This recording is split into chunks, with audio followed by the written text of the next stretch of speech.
19절의 말씀입니다.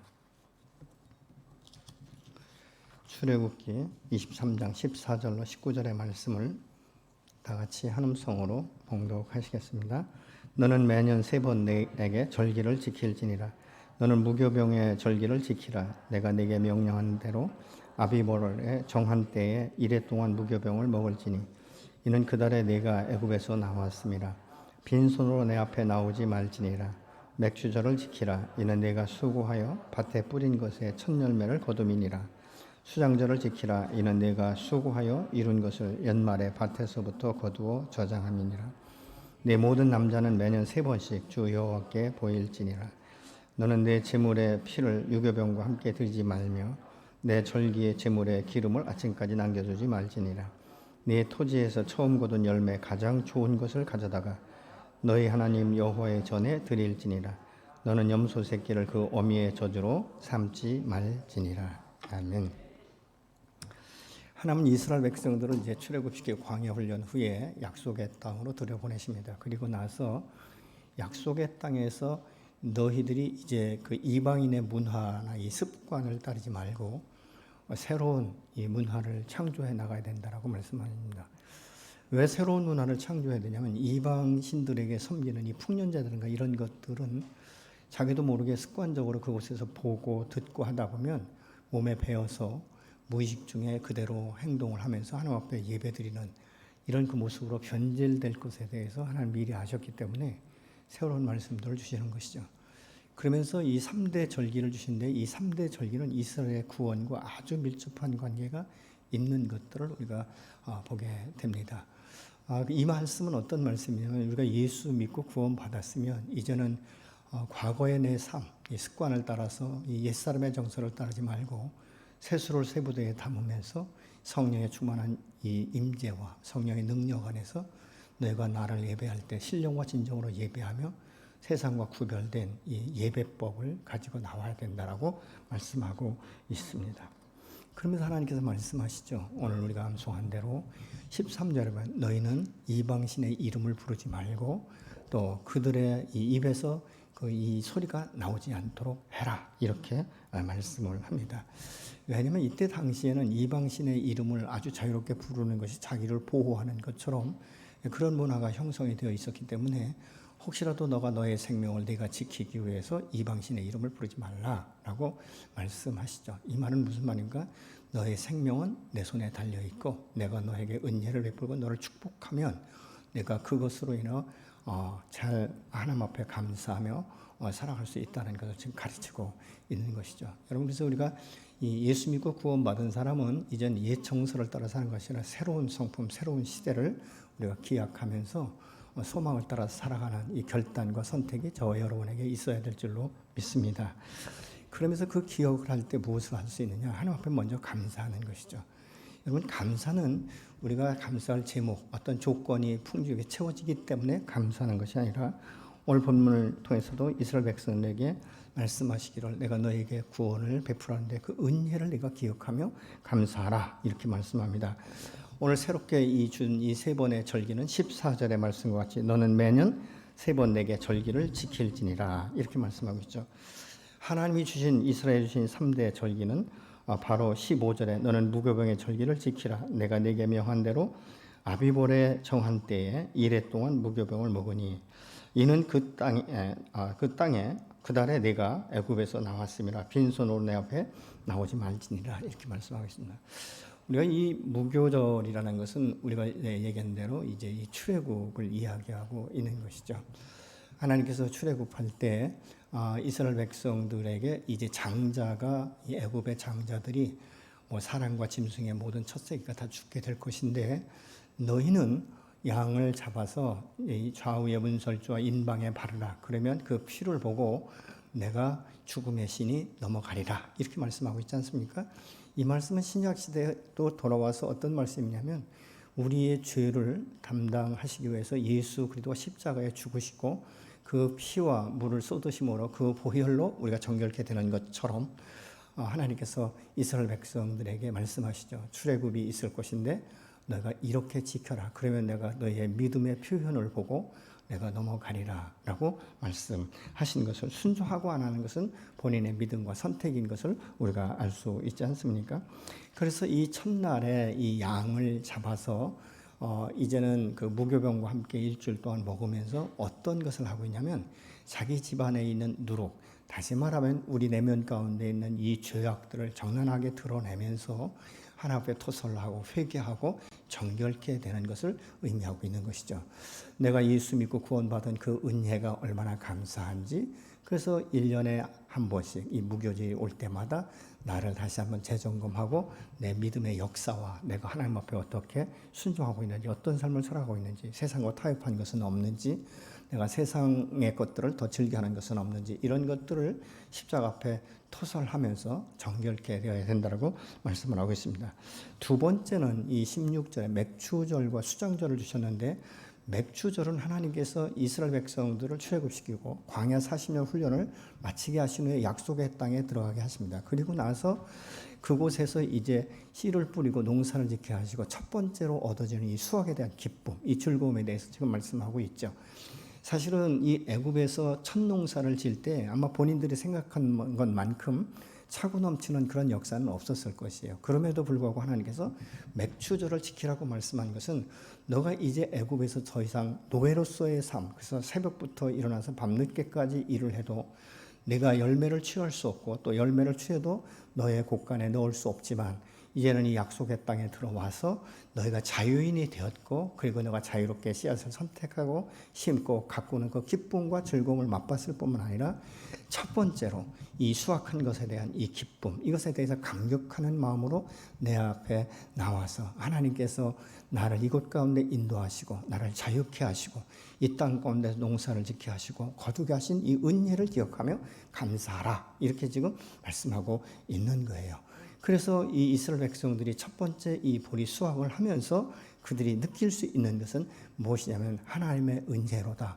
하나님께서 오늘날 나의 나되게 한 것도 은혜인데 그것을 넘어서서 내가 이 곡식을 취할 수 있는. 그래서 이것은 이제 이 신약 시대 때 보면 이 맥주절은 무교절에서 이 7주를 계산해서 오순절이라고도 말을 하는 것이죠. 그래서 이 신약 시대에는 사도행전 2장 1절로 4절에 보면 성령의 강력한 임재가 성령 충만하게 임했다라고 말씀하고 있지 않습니까? 바로 그 오순절의 역사인데, 이 오순절은 또 다른 의미가 무엇이냐면 모세와 함께 하나님께서 이스라엘 백성들에게 정식적으로 율법을 주신 그날이 바로 오순절이다. 그것을 우리는 오늘 맥주절이다라고 말씀을 하고 있습니다. 세 번째는 이 수장절인데 1년 동안 이제 곡식을 거둬들여서 마무리하는 이 연말에 되어지는 이런 그 부분들을 이야기하고 있는데, 다시 이제 이 곡식을 거두어서 창고에 넣으면서 그 마음 가운데 뿌듯함이 있는 것이죠. 하나님께서 나를 축복하셔서 이런 창고에 곡식을 넣어두고 이제 겨울을 큰 상심 같지 아니하고 지낼 수 있도록, 또 새로운 이 수확을 거둘 수 있도록 축복하시는 이 하나님의 은혜를 기억하는 거예요. 그러니까 우리가 이 절기 때는 무엇을 생각해야 되냐면 하나님이 지금까지 내게 베풀어 주신 은혜와 나를 보존하시고 지키신 것에 대해서 감사하고, 가족의 건강한 것 감사하고, 때론 내가 육체의 질병이 들었을 때도 그럼에도 불구하고 나의 연약함 가운데 소망을 잃지 않게 하시고 하나님을 바라보게 하시고 예배드릴 수 있도록 허락하신 것에 대해서 우리가 감사할 수 있어야 되는 것입니다. 그래서 이 이스라엘의 3대 절기는 하나님이 이스라엘 백성을 구원하신 것과 어떻게 하나님의 보호자가 되셨고 그들이 하나님이 되어서 이스라엘 백성들을 신실하게 인도하셨는가에 대한 평가이면서 하나님의 은혜에 감동되고 감격된 표현을 말하고 있는 것이죠. 여러분, 하나님 앞에 우리가 이렇게 이 감동된 삶은요, 은혜를 기억할 때마다 이것이 감동이 돼요. 그렇지 않으면 우리가 현실적인 문제에 자꾸 얽매여서 우리는 불평과 원망과 탓을 할 수밖에 없게 되는 것입니다. 여러분, 이 감사는 또 다른 감사를 낳게 되는 것이고, 이 감사는 계속적으로 하다 보면 굉장히 내가 긍정적인 사람이 되면서 이 소망을 키워나가는 이런 역사들을 우리가 보는 것이죠. 여러분과 감사하고 하나님 앞에 찬양할 때 우리의 마음이 새로워져요. 우리의 마음 가운데 기쁨이 일어나기 시작하는 것입니다. 그래서 하나님 앞에 믿음으로 선포하는 거죠. 내 하나님은 살아계시며 내 하나님은 전능하시며 내게 소망을 주신 하나님은 반드시 이루실 것입니다 라고 선포할 수 있는 이 믿음이 저와 여러분에게 있어지게 되는 줄로 믿습니다. 여러분 이스라엘 백성들이 이 절기 때 모여서 하나님의 행하신 일들을 서로 선포하는 것이죠. 하나님은 내게 이런 일을 베푸셨습니다. 하나님은 내게 이렇게 축복하셨습니다. 내가 올해는 이런 풍년을 내가 맞이하게 되었습니다. 라는 것들을 서로 이야기하는 것이죠. 사실 저는 개인적으로 생각할 때 이 맥주감사절은요, 함께 간증하고 함께 찬양하고 이 축제의 절기를 맞이했으면 좋겠어요. 근데 올해도 사실 우리가 코로나가 아니면 그렇게 했으면 좋겠는데, 그럼에도 불구하고 혹시라도 여러분 마음 가운데 내가 다음 주 맥주감사절에는 찬양으로 또 간증으로 하나님 앞에 영광 돌렸으면 좋겠다, 이런 마음을 지금 가지시는 분들은 바로 우리 성관 목사님한테 연락을 하셔서 여러분들 그 부분은 뭐 이렇게 영상으로 촬영을 하든지 아니면 직접 간증문을 쓰든지 아니면 뭐 어떤 특송에 대한 어떤 곡을 선정하든지 하셔서 알려주시면 다음 주엔 그렇게 하고 싶습니다. 혹시라도, 왜냐하면 이런 생각이 들 때 결정을 하셔야지 집에 가서 생각해보고 그러면 끝나는 거예요. 사람은 이 마음 가운데 어떤 부분에 있어서 두려움이 있어요. 그거 잘못했다가 괜히 쪽팔리는 거 아닌가. 내가 또 음치인데 그냥 있으면 좋은데 잘못해서 박치라 소리 듣는 것보다는 가만히 있어서 중간 가는 게 낫다, 이런 아주 이 쓸데없는 이 사단의 역사가 일어나기 때문에 오늘 결단하시고 딱 질러버리시면 앞뒤로 뺄 수 없지 않습니까? 그래서 하면 축복이에요. 하나님이 내게 행하신 일들을 선포하는 것이 여러분 얼마나 큰 축복인지 아십니까? 사실 이스라엘 백성들이 절기를 지키는 이 환경은요, 애굽의 환경보다 훨씬 좋다라고 볼 수 없어요. 여러분, 애굽에서 출애굽한 이스라엘 백성들이 광야 40년 동안 어떤 불평과 원망이 있었는지 아십니까? 조금만 불편하면 애굽이 좋다라고 모세에게 말하고 있지 않습니까? 애굽의 음식이 훨씬 좋았다는 거예요. 하나님이 채우시는 만나와 메추라기보다 마늘과 부추를 먹는 것이 좋았고, 고기가마 옆에서 그 솥에서 떼어먹는 이 고기의 맛을 나는 지금도 기억한다라고 말했던 것이 바로 이스라엘 백성들이에요.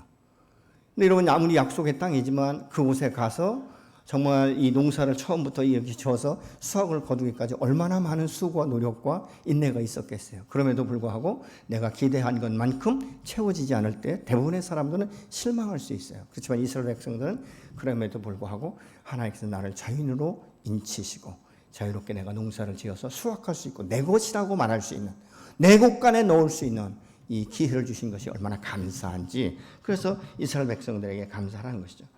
비록 넉넉하진 못하더라도 애굽의 노예의 삶에서 자유케 하시고 광야 40년을 지키시고 거쳐서 약속의 땅에 들어와서 열매를 거두게 하시는 하나님의 은혜를 돌아볼 때 이게 너무 감동이 되고 감사한 것이죠. 하나님은 감사할 조건이 없는 상황 중에서 감사하라고 지금 말씀하고 있는 거예요.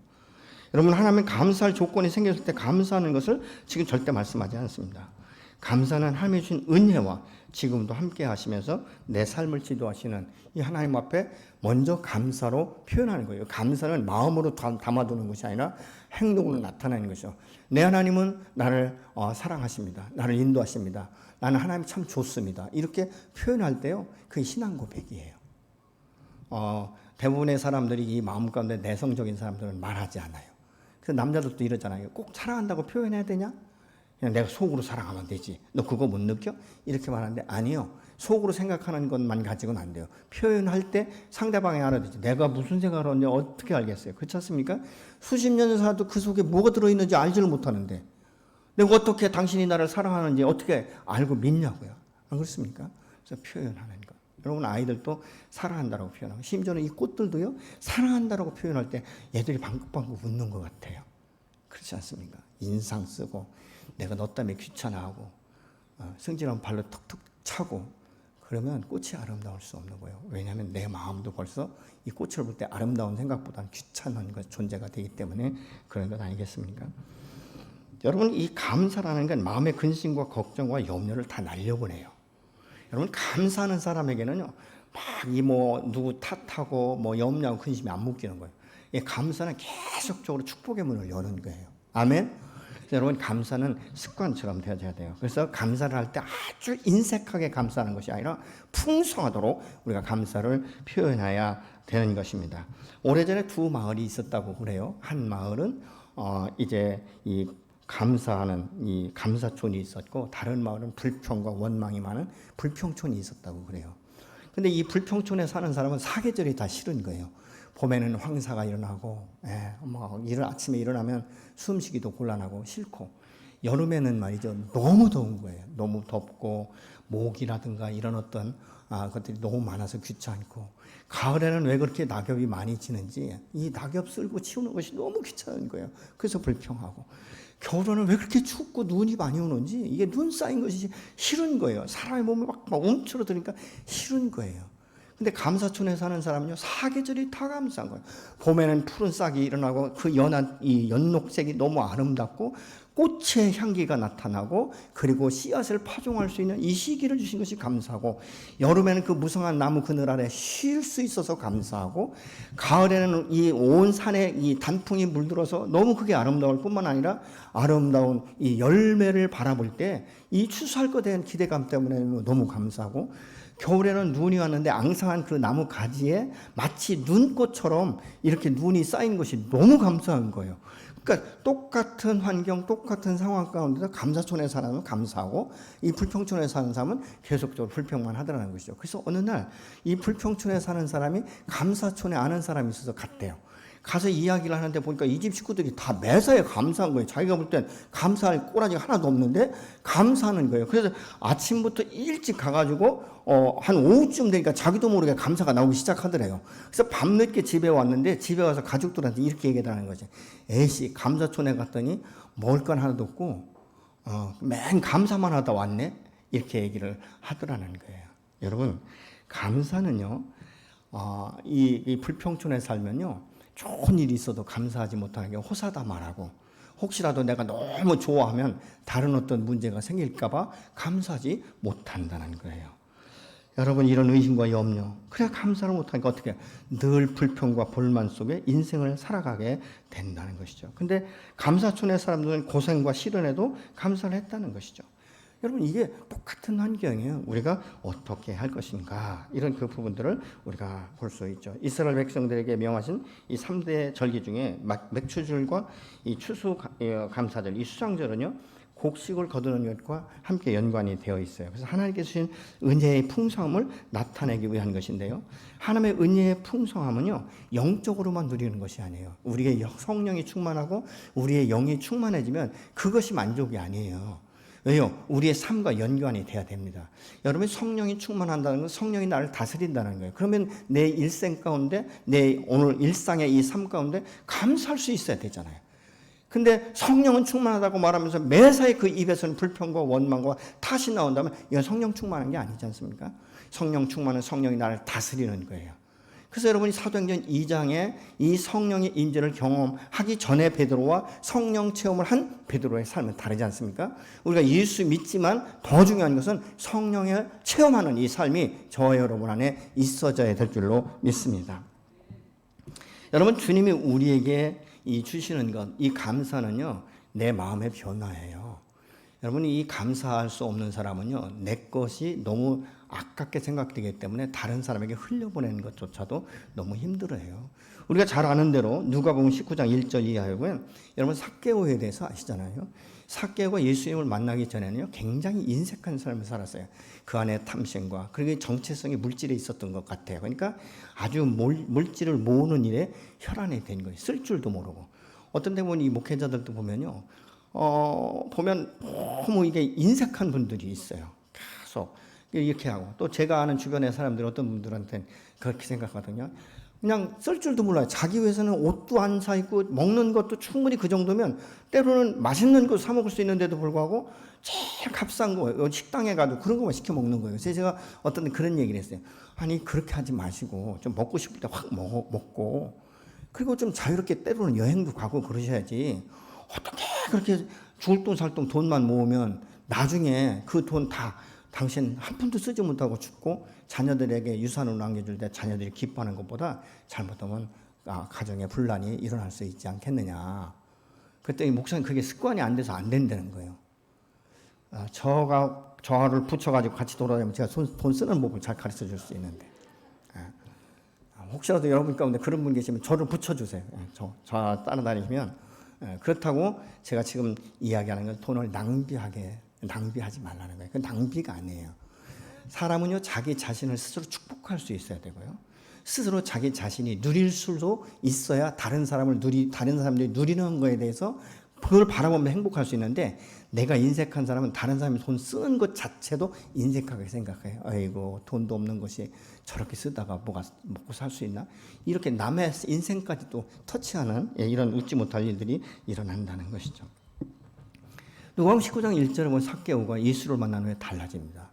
주님, 내가 내 재산의 절반을 잘라서 가난하고 힘든 이웃에게 나눠줄 것입니다. 그리고 나도 모르게 남의 것을 토색한 일이 있다면 4배로 갚겠습니다. 똑같은 사람인데 예수를 만나기 전과 후의 삶이 달라지는 것을 우리가 볼 수 있습니다. 여러분, 주님에게 우리에게 주시는 이 풍성함이라는 것은 많은 물질을 주셨기 때문에 풍성하다 이런 말이 아니에요.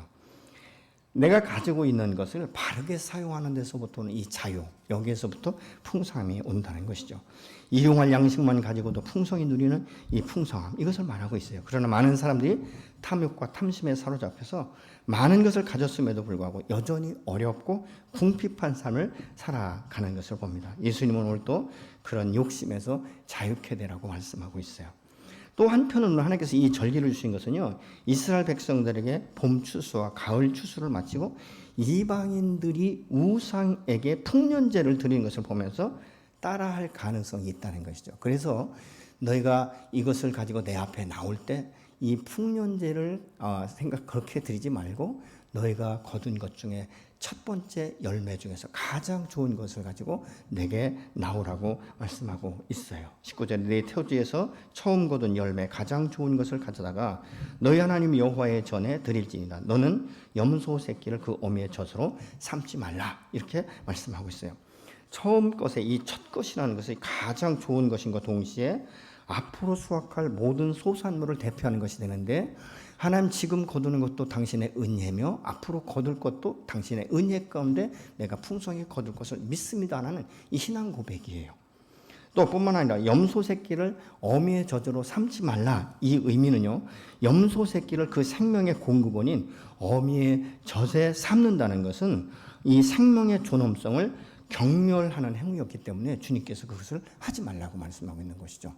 여러분, 새끼가 어미의 젖을 먹고 자라지 않습니까? 그렇기 때문에 그 생명의 근원에서 나오는 것을 가지고 그렇게 내가 하지 말라고 지금 말씀하고 있습니다. 때로는 이 염소 새끼를 어미의 젖에 삼는 것은 주술과도 연결이 되어 있기 때문에 주님께서 이것은 금하시는 것입니다. 하나님은 이방인들의 이 사악한 관습을 단호하게 차단하시면서 일상의 세부적인 면까지도 살피시면서 어둠의 것들이 조금도 그의 이 삶 가운데 틈타지 못하도록 아주 세밀한 부분도 은혜와 사랑과 긍휼로 지금 감싸시면서 말씀하고 있는 것이죠. 여러분, 예수 믿는 사람은 아주 작은 것에서도 하나님의 거룩을 지킬 수 있어야 돼요. 그래서 로마서 12장은 너희가 세대를 본받지 말고 세대와 구분된 삶을 살며, 그리고 요한복음에 신령과 진정으로 예배를 드려야 된다, 이렇게 말씀하고 있지 않습니까?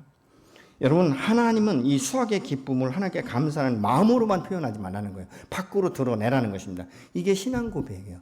내가 하나님을 얼마나 사랑하는가, 마음으로가 아니라 표현인 것입니다. 17절, 내 모든 남자는 매년 3번씩 주 여호와께 보일지나. 이 말은 이때 당시에 이 영성, 이 영적인 가장으로서 가정 가운데 영향력을 줄 수 있는 것이 남자라고 생각하기 때문에 대표적으로 지금 남자에 대해서 말씀하고 있습니다. 그런데 너희 집에 앉아서 그렇게 하지 말고 하나님의 전에 모여서 함께, 아까도 말씀드렸지만 함께 너의 하나님이 너를 어떻게 인도하셨고 어떻게 내게 베푸셨는지 이거에 대해서 함께 이야기하는 거예요. 그럴 때 여러분, 이 믿음의 공동체에서 이 간증을 통해서 내가 경험하지 못했던 간접적인 경험을 통해서 우리에게 큰 소망을 가질 때가 한두 번이 아닙니다. 그래서 하나님께서 그렇게 말씀하고 있는 것입니다. 매년 3번씩 여호와께 보일지라, 이렇게 말씀하고 있지 않습니까? 여러분, 마음에 있는 것을 생각으로 끝나면 자신만 알 수 있는 거예요. 이것을 행동으로 나타나는 게 표현이라는 것입니다. 물론 하나님은 그 마음을 살피시고 아시지만 그럼에도 불구하고 이 3번의 절기를 지키게 하시는 것은 그의 신앙 고백을 밖으로 드러내도록 지금 말씀하고 있습니다. 또한 주님은 너희가 내 앞에 나올 때 빈손으로 오지 말라고 분명히 말씀하고 있어요.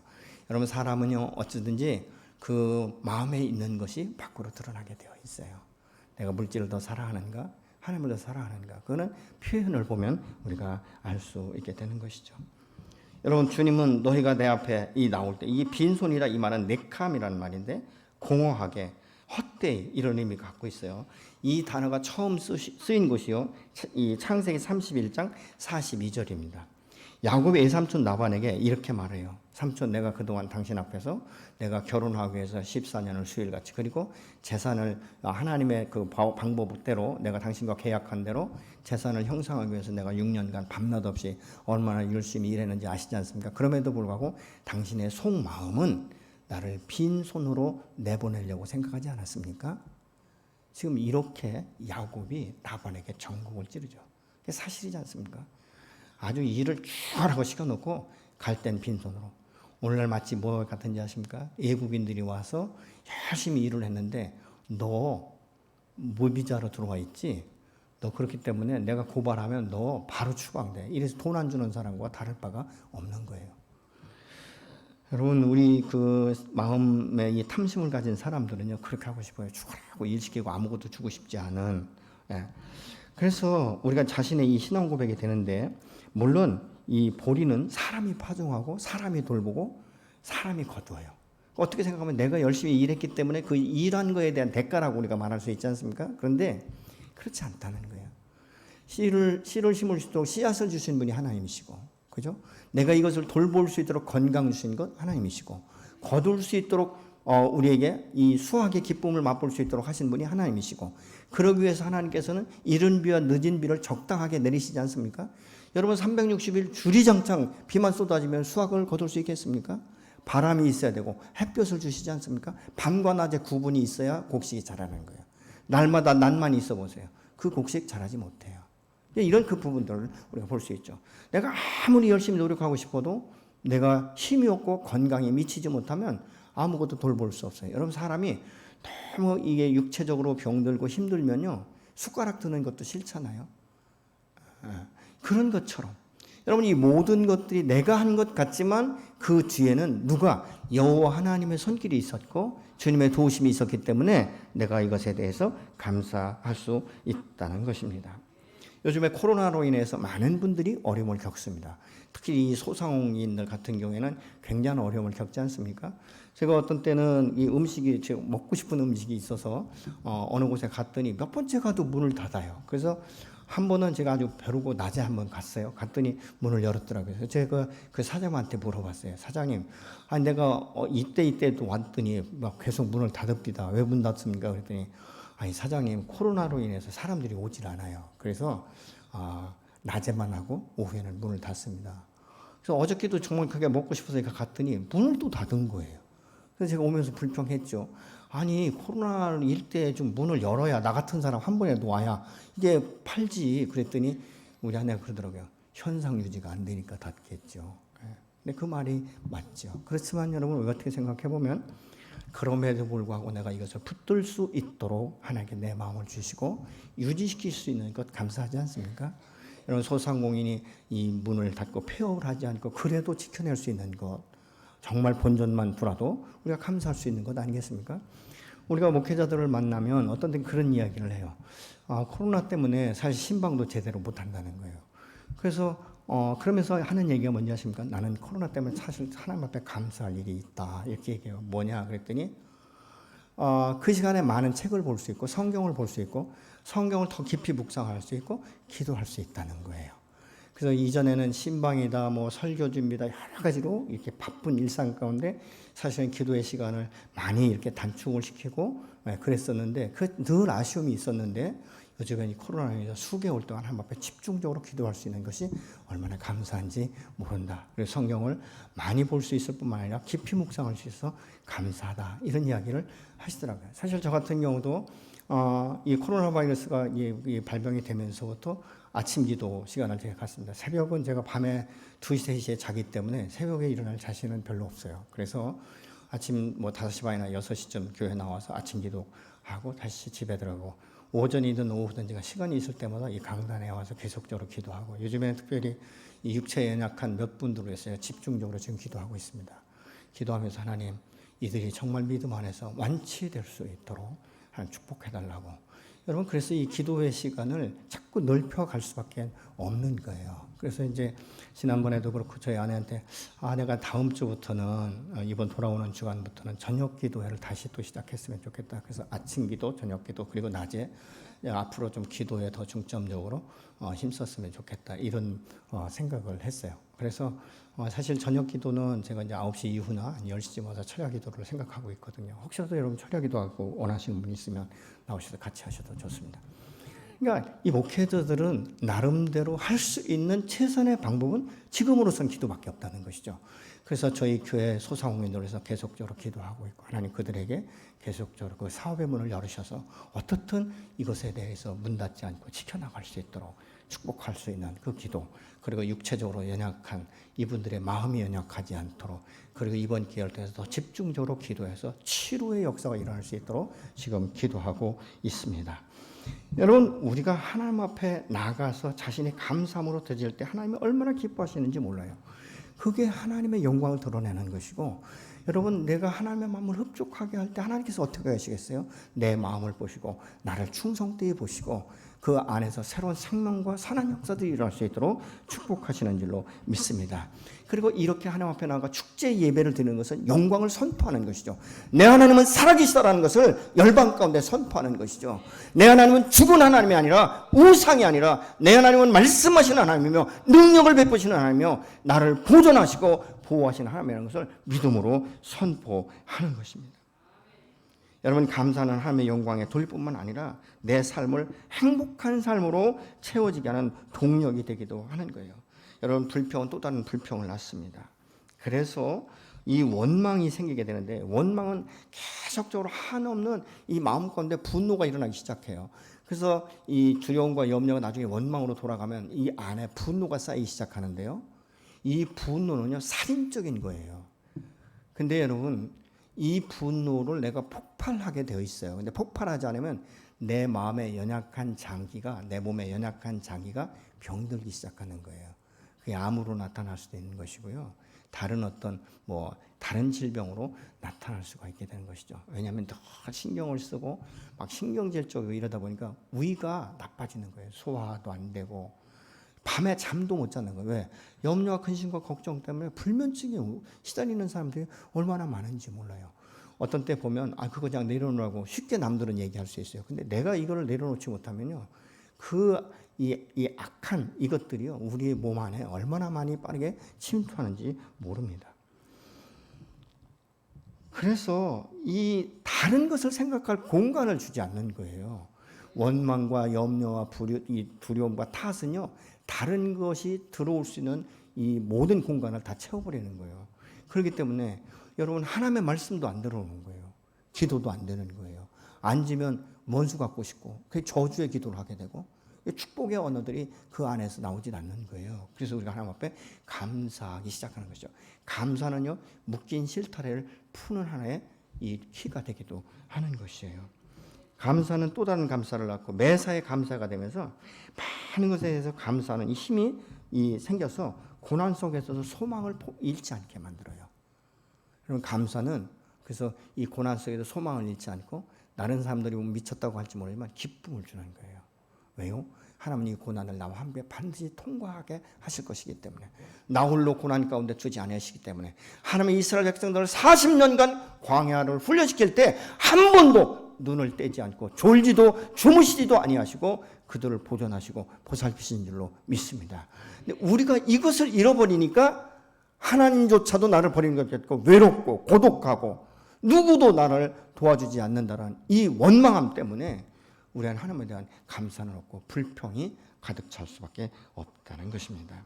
여러분 하나님이 이스라엘 백성들을 광야에서 돌보신 같이 돌보시고 채우시고 하나님을 경험케 하는 이런 역사가 오늘날도 저와 여러분 안에 있어질 줄로 믿습니다. 이스라엘 백성들이 첫 수확을 하면서 감사할 수 있었던 것은 비록 거친 땅이라고 해도 내가 자유롭게 경작할 수 있는 이 땅이 있고 외세의 침략을 하나님이 막아주셔서 수확할 수 있었고 작은 것이라도 내가 내 열매를 따서 내 창고에 넣고 내 마음 가운데 기쁨을 맛볼 수 있는 시간을 주셨다는 것이죠. 그런 것들이 너무나 감사해요. 또 때로는 추우나 더위 속에서도 지키시고 가족이 자유 안에서 화목하게 하신 것 감사하고 일을 할 때도 노예가 아니라 이제 자유인으로 자발적으로 내가 내 마음대로 씨앗을 선택할 수 있고 그래서 하나님 앞에 감사할 수 있고 일할 때도 내가 자발적으로 하기 때문에 억지로가 아니잖아요. 기쁜 거예요. 감사한 거예요. 여러분 이 감사라는 것은 정말 우리를 얼마나 행복하게 하는지 몰라요. 많은 묶임들을 풀어주고요. 사람들에 대해서 굉장히 여유가 있어지고요. 예, 이런 일들을 우리가 보는 것이 아주 작은 일에 감사하시고 여러분 하나님의 뜻을 따라서 흘려보낼 수 있는 것 이게 얼마나 감사한지 모릅니다. 지난번에 이야기했지만 여러분 필리핀에 우리 최락관 선교사님 김희숙 선교사님 뭐라고 말합니까? 목사님 코로나 때문에 사실은 우리 생숙교회도 재정적으로 쉽지 않을 텐데 코로나 바이러스 이 문제가 완전하게 해결될 때까지 저희 선교비 안 보내셔도 됩니다. 여러분 사실 우리는 한국에서 살지만 뭐 굶어도 돼요. 근데 선교사들은 그게 아니지 않습니까? 왜 또 자기 밑에 있는 사역자들도 다 관리하고 다 섬겨야 될 그런 입장인데도 불구하고 그렇게 말씀하시잖아요. 그 후에 어떤 일이 일어납니까? 그들이 이제 수백 명에게 이 작은 양식을 이렇게 보따리로 해서 나눠주는 소식을 들을 때 하나님께서 제가 기도할 때 그런 감동을 주셨어요. 너도 한번 그렇게 했으면 좋겠다. 그래서 저희 교회에서 지금 보면 대략적으로 한 1000가정 이상에게 영향력을 준 거예요. 그것이 여러분들이 자원한 마음으로 지난번에 함께 동참해 주시지 않았습니까? 이런 역사들이 일어나는 거예요. 내가 작은 것에 감사하고 작은 것을 포기할 때 하나님 더 큰 것으로 채워주시는 이런 역사가 오늘날도 저와 여러분의 삶 가운데 일어나게 되는 줄로 믿습니다. 우리가 하나님의 뜻에서 흘려보낼 때 여러분 참 우리가 감사할 조건 이거는요 큰 것이 아니에요. 아주 작은 것에서부터 감사할 때 더 큰 감사를 할 수 있도록 하나님께서 매일매일 축복하시는 줄로 믿으시기 바랍니다. 여러분 헨리 포드가 말이죠. 자동차의 왕으로 전 세계적으로 굉장히 왕성할 때가 있었어요. 그때에 이 조지아주의 아주 작은 벽지 학교 여교사 마르다 베리가 편지 한 통을 씁니다. 헨리 포드한테 이런 내용을 써요. 내가 지금 근무하고 있는 학교는 굉장히 벽지입니다. 오지입니다. 근데 피아노가 없습니다. 피아노 한 대를 살려면 약 1,000불이 필요한데 마음에 허락하시면 1,000불을 주시면 저희들이 아이들과 함께 정말 음악을 함께 반주하고 아이들과 함께 노래하면서 좋은 이런 선한 영향을 끼칠 수 있을 것 같습니다. 근데 그때 당시에 헨리 포드가 보니까 한두 사람이 도와달라고 손을 내미는 게 아니지 않겠습니까? 그래서 수많은 편지 가운데 그냥 한 편지다 이렇게 생각하고 10센트만 보내라고 얘기를 한 거예요. 그래서 10센트. 여러분 1,000불을 요구했는데 10센트. 하나님 앞에 내가 1,000불을 요구했는데 하나님 10센트를 여러분에게 주시면 어떻게 하시겠습니까? 제가 과거에 이 고등학교 졸업하고 이제 이 대전에 와서 직장 생활할 때 처음에 제가 그때 21살인가 20살인가 됐어요. 그 직장에서 근무하고 있는데 한 번 거린이 왔어요. 그래서 그때 당시엔 10원이면 굉장히 고맙게 생각했어요. 거린들이. 그래서 이제 저희 회사에서는 꼭 그렇게 뭐 이렇게 하여튼 뭐 정리하다가 이제 1원짜리가 나오면 이걸 다 모아놔요. 그래서 거린들이 오면 거기서 10원 10개를 세서 주는 거예요. 그래서 저도 이제 뭐 그렇게 회사가 그러니까 그래서 1원짜리 10개를 갖다가 그분한테 줬어요. 그랬더니 이분이 그냥 인상이 굉장히 험악해요. 확 뿌리더니 저한테 이러는 거예요. 야, 이 XS 새끼야. 뭐 이러는 거예요. 내가 거진 줄 아냐? 그러면서 이걸 돈을 확 뿌리는 거예요. 10개를요. 근데 저는 촌놈이잖아요. 이게 사회 적응도 잘 못하는 이 초년병인데 이게 막 굉장히 위축되고 막 얼굴이 빨개가지고 그때만 해도 뭐 지금 같으면 제가 뭐라고 했을 건데 네가 거지 아니면 뭐냐 이렇게 했을 건데 그때만 해도 쫄아붙어가지고 그 말을 못했어요. 근데 저희 과장님 한 분 계셨거든요. 근데 그분 막 운동을 해가지고 딱 이거 알력이 나와 있고요. 얼굴도 그 사람 못지않게 조금 험악해요. 딱 나오더니 그래. 야, 이 XS 새끼야. 네가 거지지. 이거 거지 아니면 너 여기 왜 손 벌려? 이러면서 말이죠. 그렇게 막 욱박지니까 꼼짝을 못해요. 그러면서 이 과장님이 그러는 거예요. 너 저거 동전 10개 다 집어가. 아니면 너 가져가기 싫으면 10개 다 모아서 이 사람한테 줘. 앞으로 너 그리고 여기에서 와가지고 그따위 행동하면 너 이 시내에서 내가 하는 근방에서는 너 이 생활 못하게 할 거야. 그랬더니 꼼짝을 못하고요. 그 10개를 다 주워서 가지고 가더라고요. 그러면서 고맙다고 인사하고 가더라고요. 여러분, 그러니까 작은 것. 근데 여러분, 1,000불을 요구했는데 10센트. 어떻게 보면 그냥, 아이고, 참 돈 많으면 뭐한가, 참 더럽게 인심도 없다, 이렇게 얘기할 수 있어요. 근데 이 여교사는 그 10센트를 붙들고 밤새 어떻게 이것을 지혜롭고 효과적으로 사용할 수 있을까 밤새도록 생각했다는 거예요. 아침에 일찍 일어나서 이제 이 종묘상에 가서 땅콩 씨앗을 사다가 학생들에게 이야기한 거예요.